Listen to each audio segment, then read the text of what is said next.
At 19, I spent over a year camping out at Barnes Noble every single day, devouring book after book, until I had a revelation that changed everything. I needed to stop reading so many damn books. It's like casting a massive net, but only catching a few small fish, completely inefficient and a total waste of time. After consuming hundreds of books, here's the brutal truth I discovered. Your taste becomes increasingly sophisticated, which means you get harder and harder to satisfy. You read book A, book B, book C, and realize these are all the same recycled ideas dressed up in different packaging. It's like intellectual junk food looks different, tastes the same. But here's what's really insidious. Most authors aren't trying to give you a balanced, nuanced understanding of anything. They're trying to sell you on one specific, often narrow viewpoint, and they'll spend 300 pages beating that horse to death.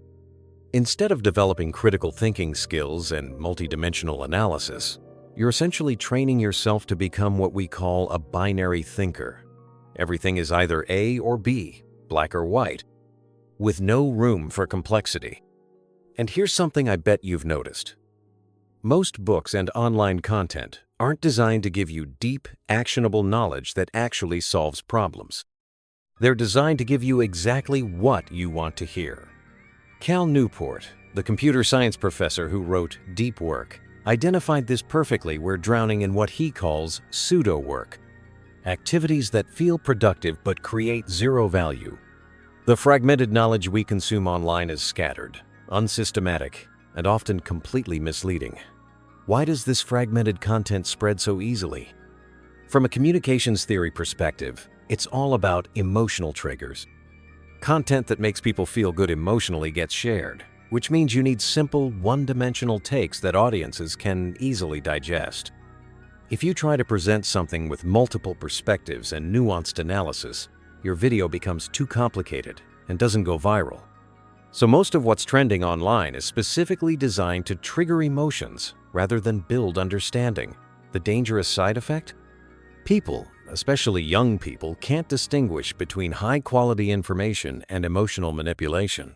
As long as it feels good, they'll believe it. Perfect example. I used to be obsessed with Dale Carnegie's How to Win Friends and Influence People. The book basically argues that you should never say anything people don't want to hear, that even the worst criminals don't think they've done anything wrong. So trying to change people is fundamentally stupid. The entire book pushes this idea that you should never offend anyone, never create conflict. In practice, when I was building my consulting business, I discovered this approach is absolutely deadly. You cannot build anything meaningful without stepping on toes. Progress requires cutting through bullshit, calling out problems, and making tough decisions that hurt people's feelings. I watched successful entrepreneurs, and none of them were following Carnegie's advice. They weren't spending their time managing everyone's emotions, they were focused on results. The never try to change people philosophy sounds wise until you're running a team. I had an employee who switched a client session from 8 p.m. to 8 a.m. without permission, creating a disaster. According to Carnegie's philosophy, I shouldn't confront him because people never think they're wrong. So what, I should just let it slide? Another employee took someone's money and went radio silent for 3 days, then got defensive when the client complained, saying, "I'm moving. Stop rushing me." If you follow the never offend anyone rule, you're basically enabling dysfunction. Carnegie's principles aren't necessarily wrong, but the book spends hundreds of pages drilling one-dimensional conclusions into readers' heads. And here's the kicker. Most success literature uses Carnegie as a template. It tells people what they want to hear instead of preparing them for reality. Like an ostrich burying its head in sand, if you want to actually improve anything, you have to confront problems directly. This kind of surface-level knowledge is incredibly harmful because it teaches people to base their success on external validation rather than results. Real achievement requires cutting through obstacles, facing resistance, and dealing with people who disagree with you. If you're constantly worried about everyone liking you, you'll never accomplish anything significant. You can spend your entire life testing this theory. When I studied actual successful entrepreneurs' biographies, their approaches were the complete opposite of Carnegie's advice. They understood that avoiding short-term conflict often creates long-term disasters. It's like having an infected wound. You can wrap it in pretty bandages to avoid pain, but underneath it's getting worse. You have to deal with problems at their source, even when it's uncomfortable. This fragmented knowledge consumption is incredibly dangerous for people who can't think critically. But systemic knowledge isn't automatically better. I've met countless people with beautifully organized knowledge systems who still can't solve basic problems.